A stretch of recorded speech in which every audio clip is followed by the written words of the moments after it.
Hogwarts Legacy has so many DLCs in the file already. We're going to talk about all things including future spells and modes that might be in the game, and the features that got cut and probably won't be DLC but could potentially.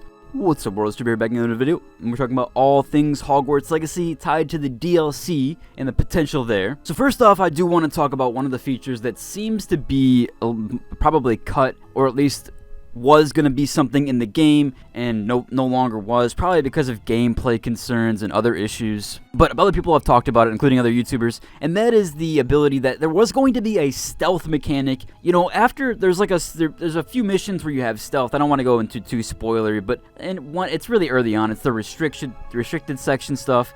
And you go in there and you kind of like, but afterward there is really no.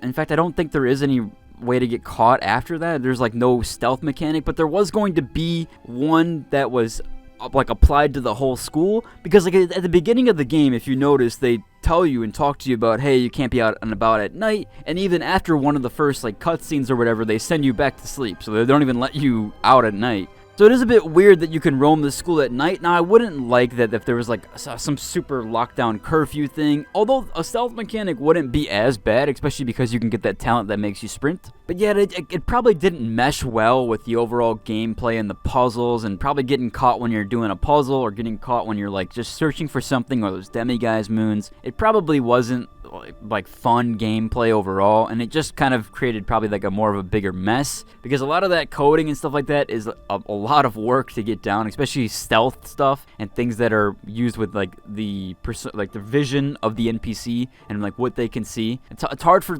games to get that right, and it's probably was just a bit of a headache to put that in. We'll talk about the big elephant in the room, and the big one is Quidditch. Of course, everybody talks about Quidditch. When it comes to the DLC stuff, everybody's like, where's Quidditch? Where's Quidditch? Because they said it was canceled at the beginning of the game. And man, in the files, there is so many things about Quidditch. There's even NPCs, and I believe there's even voice lines and things of that nature that just aren't fully done yet, and little UI things.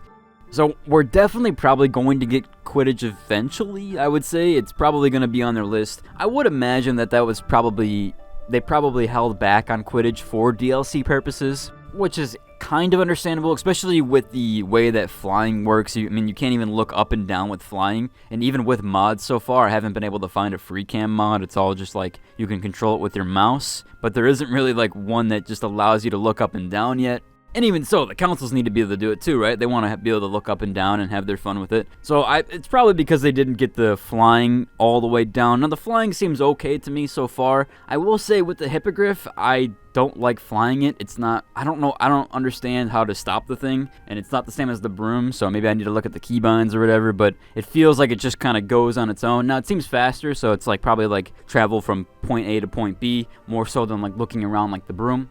But regardless, that's probably why we didn't get Quidditch, because the flying isn't as like stable as they would wanted it. But there is a ton of it in the files, surprisingly or not. And so I would be surprised if we didn't get Quidditch DLC, and at the very least it was definitely cut content at the very end there, and so they probably were working on it, or at least have been working on it, because there's a lot of stuff in here. But moving on to one of the big ones that I haven't seen people talk about, and that is the addition of spells. There is so many, there's like double, so the amount of spells that you have right now, there's double in the game already. Like, they're in the game, they're in the files, they're in the UI, some of them even have full UI, like meshes and everything, and some of them even have the ability to, I don't know if you can use them just yet. The person that's working on it is like kind of going back and forth, but he's showcasing a lot of stuff. And the fact that there's like all of these spells in the game, and they have a UI, or like you can add them to your UI already, and some of them have pictures there for it. Some of them already have a video, like a little video preview for the spell already, even though I don't think it's like it's not rigged up all the way, so it's kind of just like half and half. But it does showcase a lot, and it seems like there's over like 20 different spells that are in the game currently that haven't been added, or just in the background, or cut content, or some of them could also be NPC spells, which is kind of cool. So some of them could be NPC stuff. There's like some stuff about an animagus in there. So it definitely could be NPC spells, although most of these look like I've never seen them, and I'm not that far into the game, but I'm decently far, and I've never seen any of these spells. So it definitely looks like this could be DLC stuff, or there could be a whole edition of spells, which, if you noticed, getting spells, or of course you'd notice, but getting the spells, it requires you to do a lot of quest lines. So that definitely means that if there are additional spells being added to the game, especially 20 of them, or whatever it was a lot. It was like almost double being added to the game, then there's definitely going to be probably at least 20 new, or whatever it is, new quests. And, you know, maybe some of them might be mini game stuff, and they might not be like over the top quests like we had before, but it definitely showcases that there could be a possibility for an entirely new quest chain, quest lines, a bunch of new, there even could be class updates, because a lot of the classes got us the spells.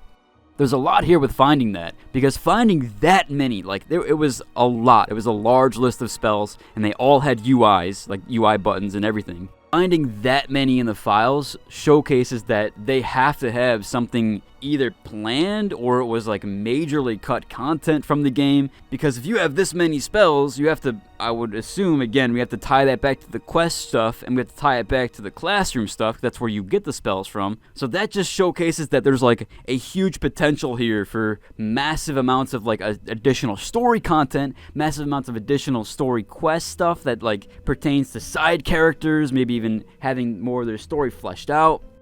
And then even with different classes, then we have to talk about different teachers that might be teaching those classes, because for a lot of the stuff, we've been completing it, and, you know, some of the classes you never even go back to. I think divination class is one of them, although I really do enjoy that classroom's like aesthetic. It looks kind of cool. Again, I'm not that far in the game, so maybe there is more, maybe I'm getting that wrong, but it does seem like a lot of these classes could have additional content added to them and could be a little bit more fun with different things, and maybe they add, you know, stuff where they're, instead of just being like cutscene stuff, it's more of like an interaction in general with people. Like, you get to do interactions, and I just wish there was more to this game. Like, at some point, we talked to Nat and Sebastian a few times, but I feel like we don't talk to them enough outside of the classroom, other than like their side quests, and I also feel like we don't talk to them in the classroom enough. Like, you talk to them the first time and that's it. So I do hope they add more interaction stuff like that and kind of flesh out the open world to be a little bit more immersive.